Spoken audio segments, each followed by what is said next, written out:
آج 17 رمضان کے وظیفے کو کرنے کے بعد آپ کو اتنی دولت ملے گی جتنی مانگو گے اللہ کے حکم سے ملے گی۔ آپ نے اگر پورے یقین کے ساتھ یہ وظیفہ کیا تو انشاءاللہ یوں کہہ لو کہ آپ کے ساتھ معجزہ ہو جائے گا۔ اللہ کے حکم سے اگر آپ قرضے میں ڈوب چکے ہیں، آپ نے لوگوں کا قرضہ دینا ہے، انشاءاللہ اس وظیفے کو کرنے کے بعد آپ کا لینے والا ہاتھ دینے والا ہو جائے گا۔ انشاءاللہ آپ لوگوں کو قرض دیا کرو گے۔ اور اگر آپ کے پاس دولت کی کمی ہے، گھر میں مسائل چل رہے ہیں، دولت کی وجہ سے آپ کو بیماری نے گھیر لیا ہے، آپ کسی اچھے ڈاکٹر کو چیک نہیں کروا سکتے، آپ کی زندگی میں آسانیاں نہیں ہیں، آپ بھی چاہتے ہو کہ میری زندگی میں بھی آسانیاں آئیں، جس طرح لوگ اچھی زندگی گزارتے ہیں میرے پاس بھی دولت ہے جس سے میری زندگی خوشحال ہو سکے۔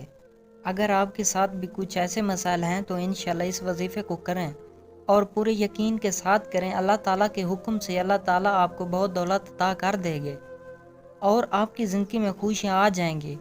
یہ وظیفہ آپ نے رات کو کرنا ہے۔ رات سے مراد یہ ہے کہ مغرب کے بعد بھی آپ اس کو کر سکتے ہو، عشاء کے بعد بھی کر سکتے ہو، جب آپ کو وقت ملے رات کو 10-11 بجے بھی کر سکتے ہو، اور اگر آپ اس کو دن میں کرنا چاہتے ہو تو کر سکتے ہو، لیکن بہتر رات کو ہے۔ اس کے بعد جب آپ نے یہ وظیفہ کرنا ہے، آپ پاک صاف ہو، آپ کا وضو بھی ہو، آپ چاہیں تو کسی نماز کے بعد بھی کریں گے تو اسی وضو میں یہ وظیفہ بھی کرتے ہو۔ مثال کے طور پر آپ نے مغرب کی نماز پڑھی اور مصلی کے اوپر بیٹھے ہو تو وہیں بیٹھ کر آپ نے یہ وظیفہ کر لیا۔ 4 سے 5 منٹ لگیں گے یہ وظیفہ کرنے میں، یا عشاء کی نماز پڑھی، فوراً پڑھنے کے بعد آپ نے یہ وظیفہ کر لیا، آپ ایسا بھی کر سکتے ہو۔ لیکن اگر آپ نے نماز پڑھ لی ہے اور آپ کسی کام میں لگ گئے ہو، کھانا کھانے لگ گئے ہو، تو پھر آپ یہ وظیفہ کرو گے تو آپ کو وضو کرنا ہوگا۔ وضو کر کے یہ وظیفہ کرنا ہے، پاک صاف ہونا ہے اچھی طرح۔ جب یہ وظیفہ کرو گے آپ اکیلے ہو، کوئی بھی شور نہ ہو، کسی بھی جگہ آپ کر سکتے ہیں، فیملی میں نہ ہو، آپ نے اکیلے روم کے اندر بیٹھ کر یہ وظیفہ کرنا ہے، یا مصلی کے اوپر جہاں آپ نماز پڑھو گے، کمرے میں آپ نماز پڑھتے ہو، کھلے صحن میں جہاں بھی بیٹھ کر آپ نماز پڑھو گے وہاں آپ اکیلے ہو، اس چیز کا خاص خیال رکھنا ہے۔ ایسا نہیں کرنا اگر آپ یہ وظیفہ کر رہے ہوں اور ساتھ آپ کے اونچی آوازیں آ رہی ہوں، آپ کا ذہن اس طرف جا رہا ہے، توجہ ہٹ جاتی ہے وظیفے سے، تو کوشش کریں جب لوگ سوئے پڑے ہوں یا خاموشی ہو، ایسا نہیں کہ آپ لوگ سوئے تبھی یہ وظیفہ کرنا ہے۔ مختصر یہ ہے کہ خاموشی میں یہ وظیفہ کرنا ہے، بہت شور نہ ہو۔ اس کے بعد آپ نے اعوذ باللہ من الشیطان الرجیم بسم اللہ الرحمن الرحیم کو 7 مرتبہ پڑھنا ہے۔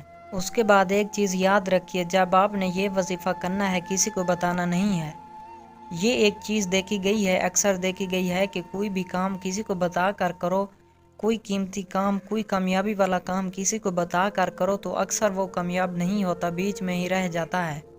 اکثر ہو بھی جاتا ہے، لیکن زیادہ تر یہی دیکھا گیا ہے کہ جب کسی کو کام کا بتا کر کرو تو وہ بیچ میں ہی رہ جاتا ہے، وہ ہوتا ہی نہیں ہے۔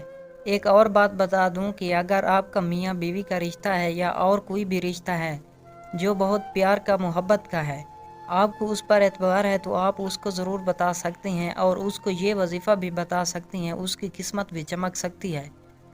آپ نے ہر ایریا گھر کو نہیں بتا دینا کہ میں یہ وظیفہ کر رہی ہوں یا کر رہا ہوں، مجھے تو کروڑوں ملیں گے، اس طرح وہ کام مکمل نہیں ہوتا۔ اس چیز کا آپ نے خاص خیال رکھنا ہے۔ آپ نے درود پاک پڑھنا ہے، آپ صلی اللہ علیہ وآلہ وسلم کی ذات پر 1 مرتبہ پڑھنا ہے، 7 مرتبہ آپ نے درود پاک پڑھنا ہے آپ صلی اللہ علیہ وآلہ وسلم کی ذات پر۔ اور اگر کسی کو یہ درود شریف نہیں آتا، اکثر آتا ہی ہے کیونکہ یہ درود ابراہیمی ہے، نماز والا ہے، اگر کسی کو نہیں آتا تو وہ چھوٹا پڑھ سکتا ہے، بڑا پڑھ سکتا ہے۔ مختصر یہ ہے کہ جو اس کو آتا ہے درود پاک وہ پڑھ سکتا ہے۔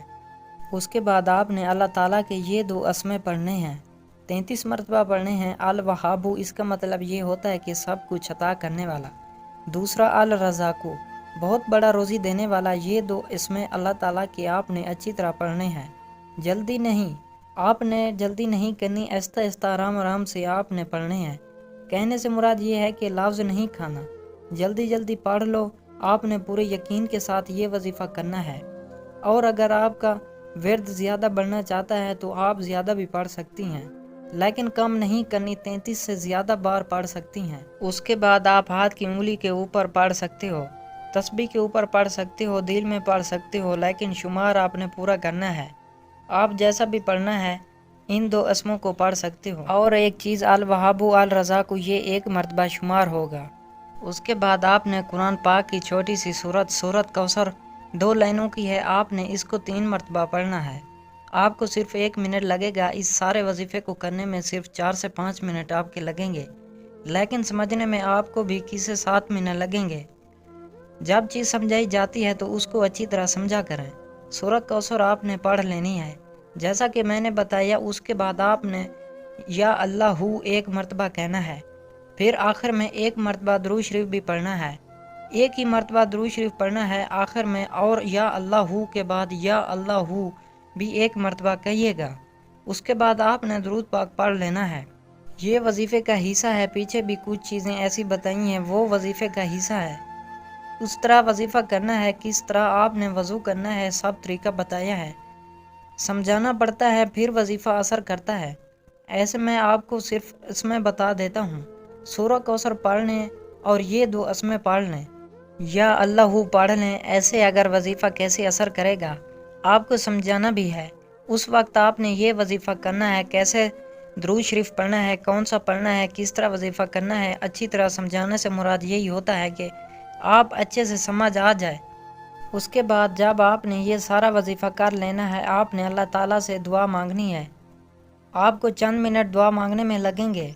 آپ نے اللہ تعالیٰ سے دعا مانگ لینی ہے۔ جو آپ کے ساتھ مسئلہ ہے، آپ قرضے میں ڈوب گئے ہو، مشکلات بنی ہوئی ہے، آپ کو دولت کی بہت ضرورت ہے، جو آپ نے اللہ تعالیٰ سے مانگ لینا ہے۔ انشاءاللہ اس وظیفے کی برکت سے آپ کو اللہ تعالیٰ بہت دولت عطا کریں گے، لیکن آپ نے دعا میں اللہ تعالیٰ سے مانگنا ہے۔ دوستو، اس طرح کے مزید اسلامی وظائف، اسلامی اعمال سننے کے لیے ہمارے یوٹیوب چینل اردو کہانیاں کو سبسکرائب ضرور کر دیں۔ ملتے ہیں کسی اور نئی ویڈیو میں، تب تک کے لیے اپنا بہت سارا خیال رکھیں۔ اللہ حافظ۔